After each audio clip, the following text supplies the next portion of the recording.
On today's show, we witnessed an instant classic as Team USA rallied from 17 down to beat Serbia thanks to huge games from Steph Curry, LeBron James, and Joel Embiid. We'll talk about what we learned about this team in crunch time and look ahead to the gold medal final on today's Locked On NBA.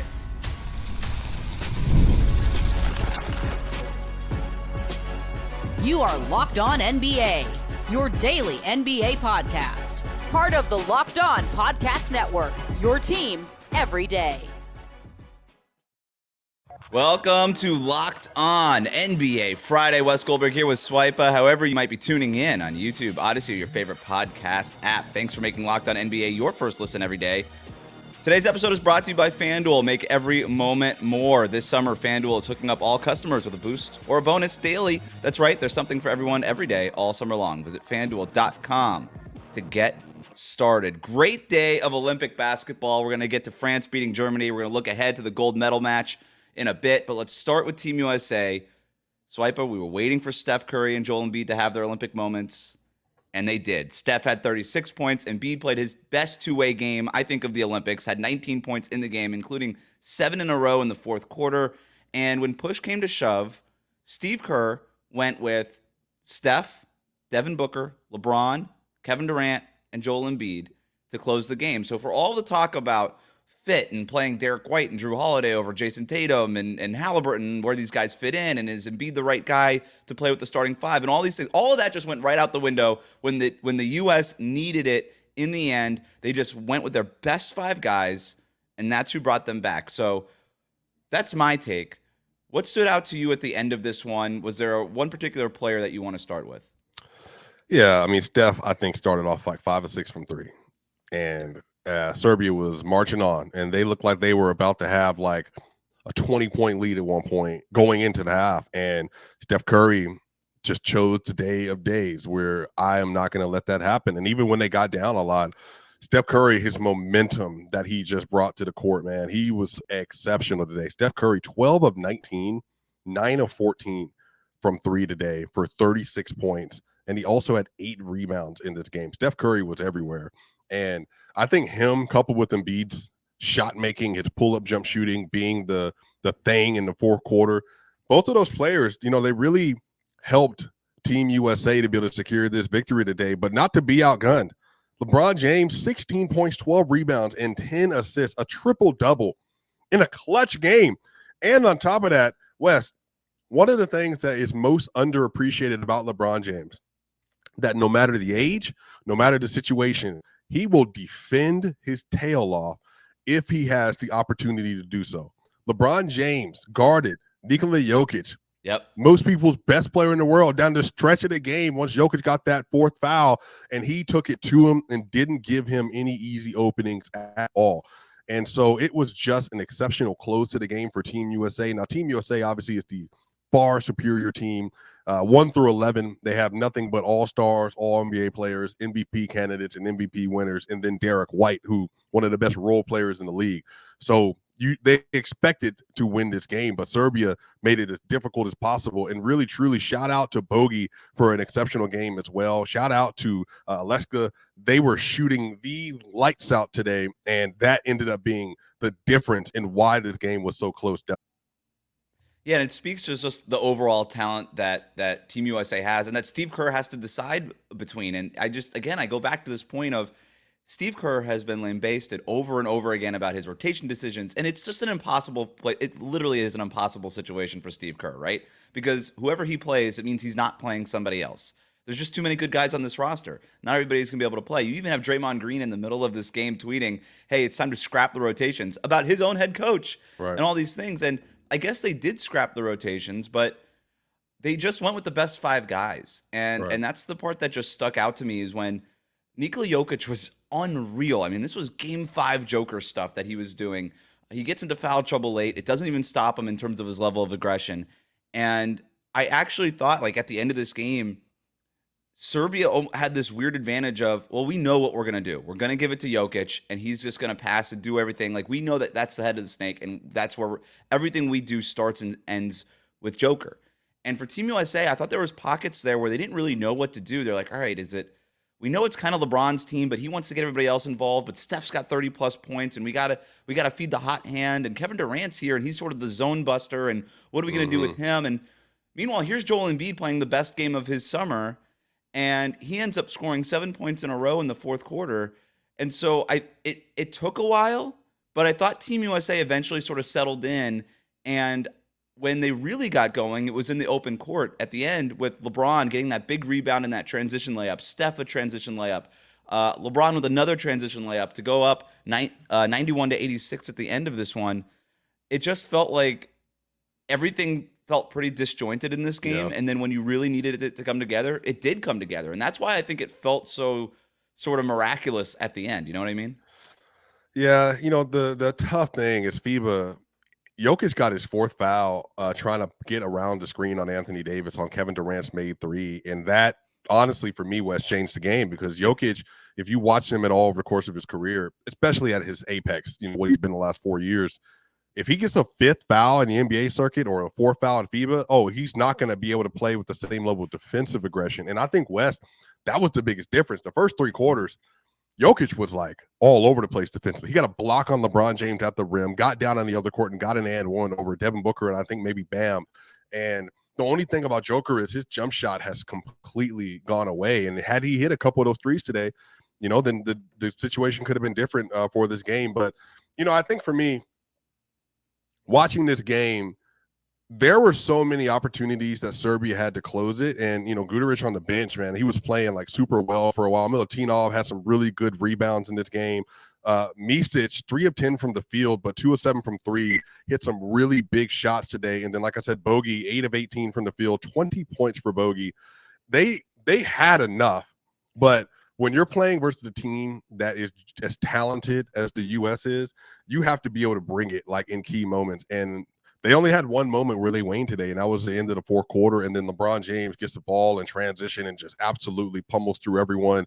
Steph Curry gets a steal, ends up becoming a lay on the other end. They go up 5. But the moment of the game, Kevin Durant, with about 32 seconds left, he gets a pull-up jump shot that he hadn't really hit today over one of the Serbian defenders, and that puts them back up 4 and changes kind of the outlook of the game. So, again, a few things go differently today. Serbia could have walked away here with the dub, but it's just, for me, it's really difficult to imagine a team that has a 3-time MVP, but playing versus a team that talented. And again, once they locked in, that for me speaks to like LeBron's 39 years old, Wes, and everybody still looks at him as he is like the leader. He is the apex. He's our engine. LeBron walks away with a triple-double. Steph walks away with a 30-point game, and then Kevin Durant with the closing shot. These are the 3 best players of their generation, and they're still leading the way for Team USA in 2024. So honestly, this was an incredible basketball game. I just had a feeling this could be special. And once Serbia got up, they were 12, up 11, up 13, up 14 points. It felt like they had opportunities to close, but maintaining that kind of a lead is really difficult, man. But shout out to Team USA. Jason Tatum, no time. Would he have been your odd man out, him and Howley, this game? Yeah, I mean, they've been, right? And so it's sort of been part and parcel for what Steve Kerr has done here. And like, it gets harder to play more guys. You saw on Twitter, like people at halftime saying Jason Tatum needs to play. I even tweeted like Halliburton might need to play in the second half just to create some transition play, because I thought that's where the U.S. was at their best, was in the full court. And no, Steve Kerr, Eric Spoelstra, Ty Lue, that whole, like they doubled down on, let's just play our guys that we've been playing the whole time here. To go back to LeBron, I thought the end of the first half was so important for him because he started getting going against Bogey a little bit, Bogdanovic there. They had that little back and forth. He gives him the 2 small, and he kind of gets amped up. He goes from sort of facilitator mode to do-it-all mode. Right. Kind of ramps it up defensively. I thought that was the kind of moment that unlocked him. I thought Joel Embiid, the start for him and Steph Curry were really big, and then you mentioned Kevin Durant later on. And that 6-point possession to start the fourth quarter, where Kevin Durant, you mentioned the foul, Jokic pummeling through Anthony Davis. Yeah. Anthony Davis basically falls into Kevin Durant. Durant gets the 3-pointer to fall. Then the Team USA gets the ball back. Devin Booker hits a 3-pointer. That's a 6-point possession in about, and so you're scoring 6 points in like 10 seconds there. That really was a huge swing moment in this game. So, things did break right for Team USA, and to your point earlier, just to put a stat to it, Nikola Jokic 0 for 6 from three-point range in this game. Yeah. But overall, Serbia shot 15 of 39 from three, so 39% overall. Team USA shot 50% on their threes. I know. Which is just crazy. But Serbia, I think, weren't they shooting like 60% from three-point range after the first quarter? It was crazy. How many threes did USA make today? They made 16 of 32. So that means Serbia made 15 of 39. That means USA, I think, in the 3-game versus Serbia, have made 47 3-pointers. That's crazy. So, again, that was the difference. Like, they had to have it, and they got it done. It's a difference, and then plus those layups that we were talking about, too, when they really needed them. So, huge win for Team USA. They're going to be playing France in the gold medal round. France beat Germany to advance to that gold medal game. We're going to tell you what the key for Team USA beating France is going to be after this.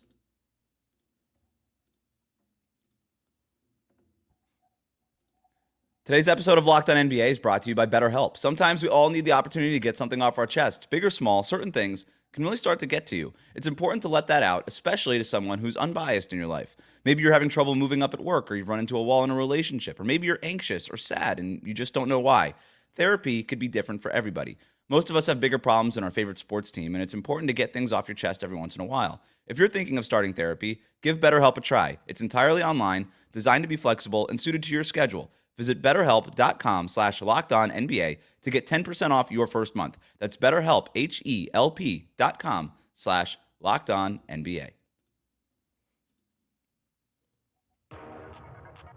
Thanks for making Locked On NBA your first listen every day. The best way to support the show is to subscribe on YouTube. You can also follow us on your favorite podcast app. 5-star ratings and reviews, always appreciated. They're the only ones that count.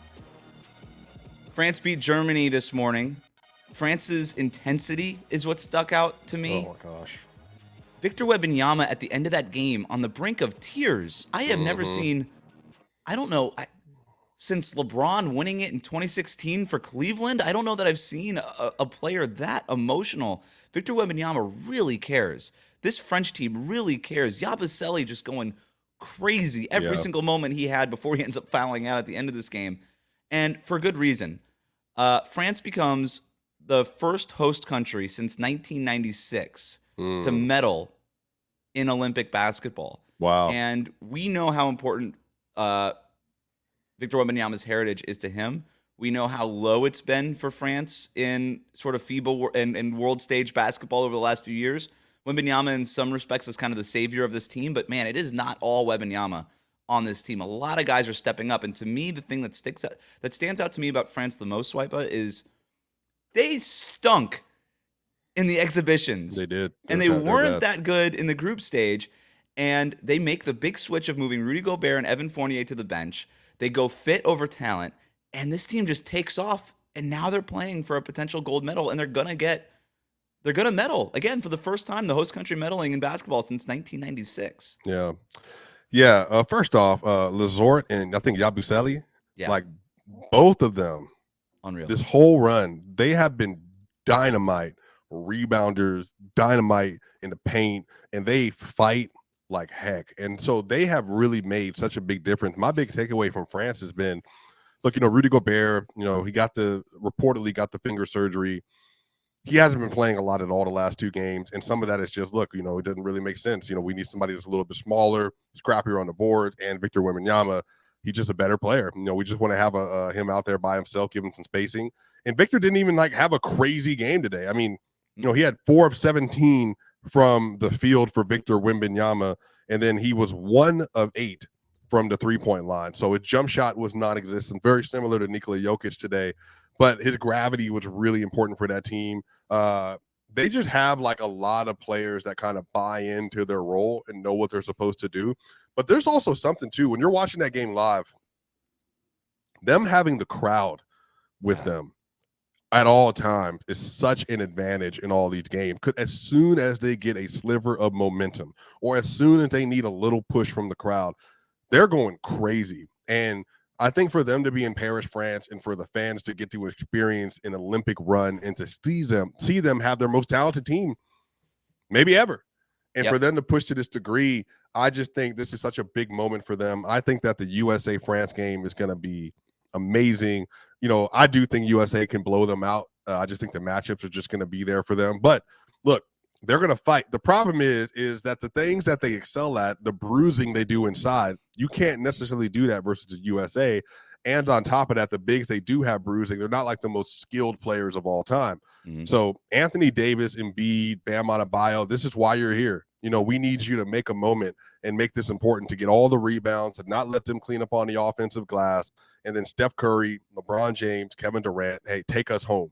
So the USA's path to gold has been a little bit more difficult than I thought than people thought it would be. But France, man, they have just shown a level of camaraderie and buy-in as a team that has been really important. And Evan Fournier, it's so funny to see players like Patty Mills, Fournier, and others where they're like going to this stage in the league, they're high-level role players. In the league, they're like 6th, 7th men on your roster. But now that they're at the very front of it and the level of passion and aggression that Evan's been playing with, and he's been yapping a lot to the crowd. And I love to see that energy. And he works really well, I think, with Victor Wembanyama. So they have a really, really special team. So I'm excited to see how things go from there. Yeah, we don't have to do this segment, but if I'm the Spurs, sign one of these guys, right? Just bring them over. Just see what happens. Like, bring Yabusele, bring Cordonier. Like, that Cordonier guy he was like a nice 2nd-round pick in 2016. I was looking him up. His draft rights were owned by like Atlanta and then Brooklyn, and I think now he's just an unrestricted free agent. I'm like, that guy had 16 points in this one, 6 of 13 shooting, 7 rebounds, plays with real fire, real intensity. Yabusele is a former 1st-round pick, and I remember liking him when the Celtics took him with like the 16th pick or something like that a few years ago, and he's really developed. He's gotten in better shape. He's a better defender than he was, and that 3-point shot has really come along. Like, I don't know. You try not to make too much out of FIBA World Cup stuff because and Olympic basketball because you never really know how it's going to translate to the NBA. But I've seen somebody give this guy a chance because I'm not ready for Yabusele to be out of my life. I need to see more of him. I can't wait every couple of years for FIBA and Olympic basketball to watch that guy play basketball because it's an absolute joy.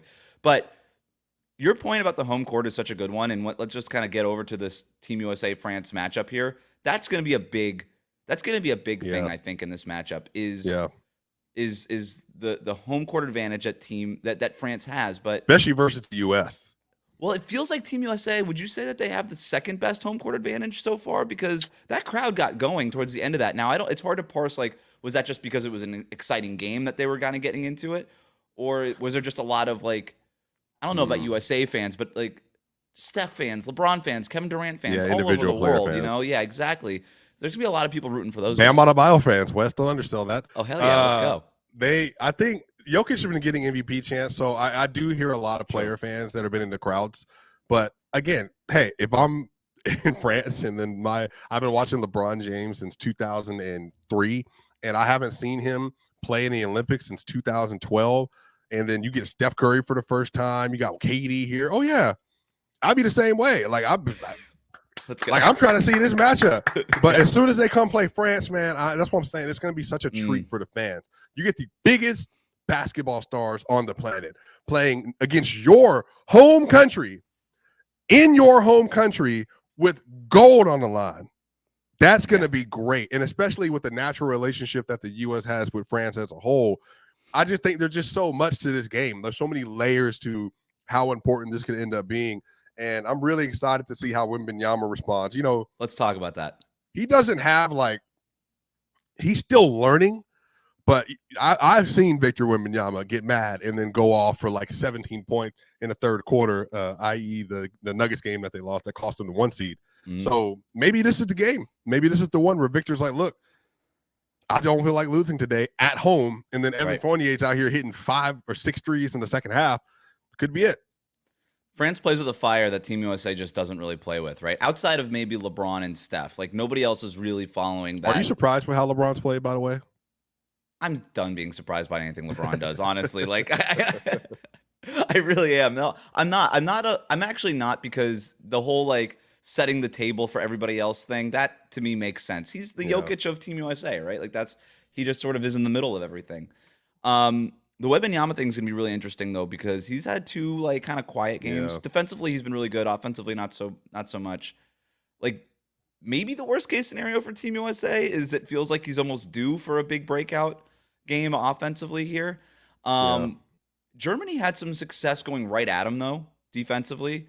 Like Yeah. Dennis Schroeder, Franz Wagner, Mo Wagner, like just going right at him, going into his chest. And if those guys are doing it, Anthony Edwards can do it. LeBron. Joel Oh, Embiid. Anthony Davis. Like those guys are just going to go Wes, by the right. way, are you playing Anthony Edwards? Have you been watching his last couple games? Oh, you're just benching him. Well, I mean, I'm saying like he was not. I mean, respect. If he or his family listens, like he wasn't good.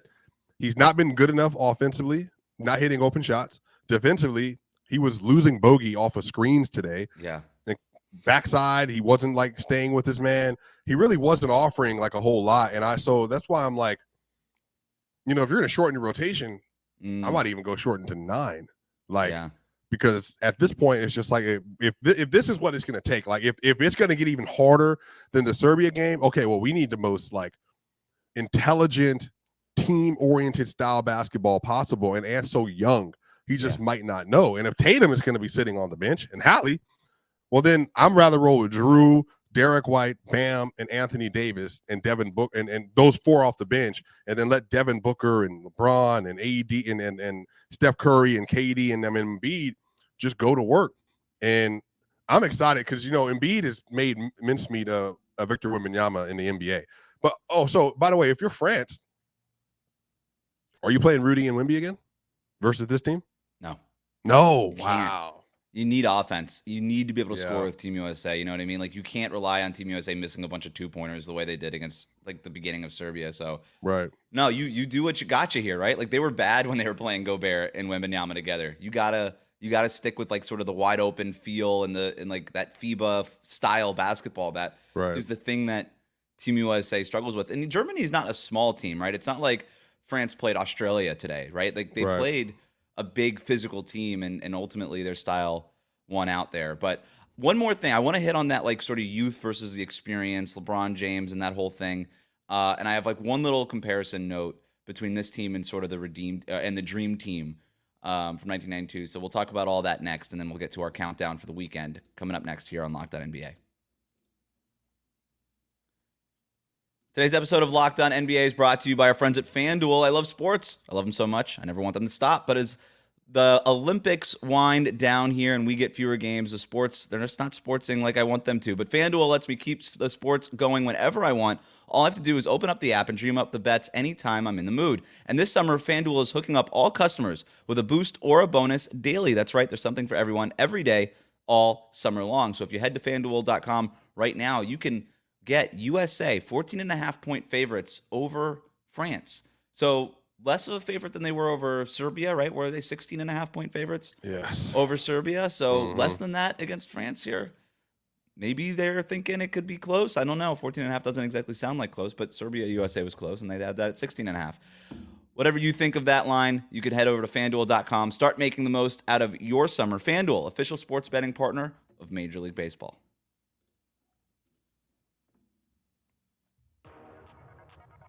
Thanks for making Locked On NBA your first listen every day. Before we get to our countdown for the weekend, one last thing here. You mentioned sort of LeBron James, am I surprised, all these things. The one thing, it was like a little bit of a storyline going into these Olympics, Swipa, was how do the young guys go with that older group? Is it still LeBron, Steph, and KD, or is it time for them to almost like hand the baton off to Jason Tatum, Anthony Edwards, Devin Booker, and that whole group? And that has not happened. No.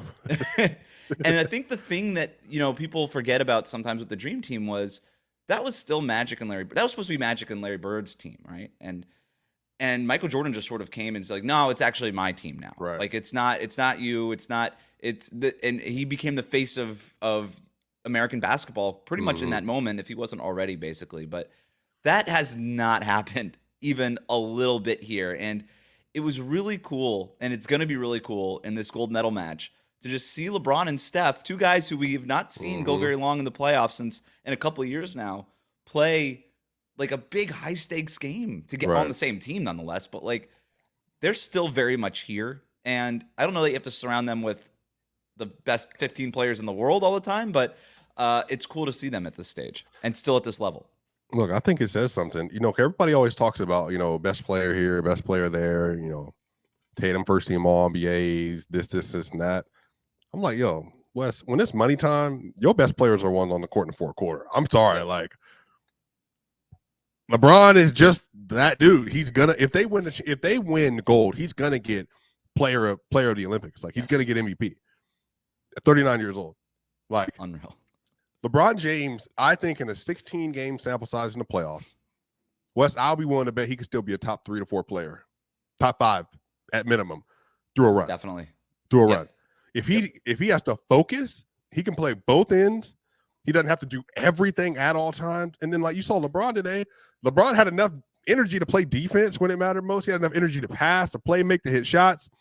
Like if you like Kevin Durant, LeBron, and Steph Curry. Maybe not Steph guaranteed, but I still think Kevin Durant and LeBron are top 7, 8 players in the world. And you're seeing them right now. You got your 5 internationals. You got your Jokic, Luka, Giannis, Embiid, and SGA. Mm-hmm. And then outside of that, America's clearly saying our best player is a 39-year-old, despite the fact that all the youngins, they got all the accolades and stuff now. People are always talking about him and hyping him up. And for LeBron to come into this arena, for Steph to come into this arena, to be in this kind of a high-stakes game, and there's no Tatum, Ant's nowhere to be seen. And Book's clearly a role player on this roster. He's playing really good at that level. It's, hey, we need the 3 best players of a generation to lead the way. And so I'm really excited to see how they respond. And we're getting gray beard LeBron, you know what I mean, to have to respond this way and to be in a gold medal match. And you get to see LeBron potentially handing the keys off to Victor Wembanyama, you know, for the next 15 years or whatever else. So I really think this is going to be a special game. To your point, to quote Kendrick Lamar, sometimes it's not that complicated. You just give the ball to the guy. You just give the ball to the guy. When you need a bucket, you just give the ball to the guy. And that guy has been LeBron. And I've been with you on this for a long when LeBron wants to be, he's still one of the best 5 players in the world. And here's the thing. I'm so glad you mentioned the beard. He's letting that get more gray, right? Like the dye is not, I don't know if it's just not available in Paris or whatever it is. But he's been bodying it. He's letting it out, and I love it. And it is so crazy to watch him play at this level and still be the face of basketball, while the guy who is in his draft class, Dwayne Wade, is on the broadcast. And Melo's in the stands. And Carmelo Anthony's sitting courtside. And I could not help but think that. I'm like, everyone, I get bored of hearing like LeBron is 39. I'm like, really? He's still 39 and he's going to be 40 and then we're going to hear it again. And I'm like, okay, whatever. But it really does sort of put it into context when you're watching these guys. Like Dwayne Wade has and been done having hosted a game show. LeBron is still doing it at this level. So it's pretty crazy, and it's going to be amazing to watch him lead Team USA against France this weekend. All right, it's Friday, which means it's time to count down to the weekend. I'm a system player. I am a system player. Go Power Rankings. Go Power Rankings. And Swiper, there are 2 teams standing at the end here. It's been a heck of an Olympic run. Some really great classic basketball games. One of the most fun, I think, Olympic runs that we've had in a really long time, and that I can frankly remember.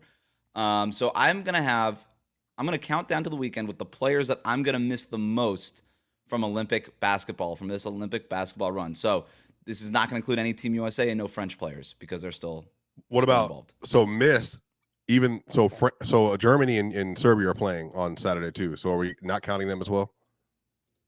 That's a great point, and I had not thought about it before I made the list. So no, we're still counting Germany and Serbia, although that is the right way to do this, and I'm going to go ahead and do it the wrong way. But number 5 is Nikola Jokic. He's only number 5 because it's the most unimaginative name on this list, and because we get to see him play at the NBA basically the same way, which is kind of the craziest thing about Jokic is he does play FIBA basketball and Olympic basketball the same way he plays NBA basketball, and you don't usually see that translate, but he's just such a system unto himself that it doesn't matter. So it's always fun to watch him though in both. And by the way, Nikola Jokic in the Olympics seems to care a lot more than Nikola Jokic for the Denver Nuggets, just in terms of like the showing and the emotion and all that stuff, and that's always fun. Yeah, getting a medal for your country, especially bronze at this point. I mean, that would be huge. Number 4, Patty Mills. Okay. Olympic Patty Mills. Is Patty Mills a Hall of Famer? Basketball Hall of Famer? Yeah. I would have to look at his entire basketball resume, but it's possible. What he did, his numbers retired at St. Mary's. He's one of the greatest scorers ever in Olympic basketball. He's the number one guy for Australia. I don't know. He's medaled several times. I don't know. It's sort of interesting to think of Patty Mills as a basketball Hall of Famer. How many rings does he have? Well, he's got 2 with San Antonio. 2 with San Antonio. Yeah, I'm pretty sure. And 2 then one of the best scorers ever in world history at the Olympic level. Yeah, I mean, probably, honestly, I mean, he's probably going to end up being a basketball Hall of Famer just on the fact that his international career is so crazy. So I honestly would not be surprised at all. And I would even argue that he probably should make it because of that. Yeah, it feels like he's almost a lock, you know? Right. Number 3, I'm going to do my best here. Alexa Armanovich. Yeah, he's been playing, yeah. Didn't really know who he was until basically like last summer at the FIBA World Cup, and then he really broke out, I felt like, in these Olympics, and he's just awesome. And my favorite moment was him dapping up Steph Curry in the first half when they were both going crazy. So Steph scored 15 of Team USA's first 16 points or whatever it was. Couldn't miss any threes. But on the other side for Serbia, Armanovich was just hitting everything too. And there was a moment where they were both walking up the court kind of in a break, and he just like went up to Steph and tries to dap him up. And Steph's like, what, are we really going to do this? And like Steph's like, all right, I guess I'll dap you back up, even though he would have never done that in an NBA game. But also he never would have been asked for that in the middle of an NBA game. But I like Armanovich just being like, the 2 of us. Who would have thought? Yeah, that's I mean? dope. Yeah, I'm playing against maybe my favorite point guard ever on a high stakes game like this. Yeah, absolutely. And we're going bar for bar with each other. Yeah. Hey, good shot, Steph. See if you can keep up. I love it. Number 2, Andreas Obst. Speaking of Steph Curry, the Steph Curry of Germany. That guy don't miss. That guy does not miss, and he is so smooth with that shot. Yeah, he was fun to watch, and the way he comes off screens and everything like that, not just a standstill shooter. And number 1 here, it's Giannis. And I put Giannis here because I think we're going to forget about how dominant he was, and the only reason Greece had any business sniffing the knockout stage was because of Giannis. And we might not ever see Giannis in the Olympics again. There's no guarantee. Because they might not make it. Yeah, Greece isn't good. Fair. You know, like we might never see Giannis again at the knockout part of the Olympics. We may never see him with Greece, but he can always come with America.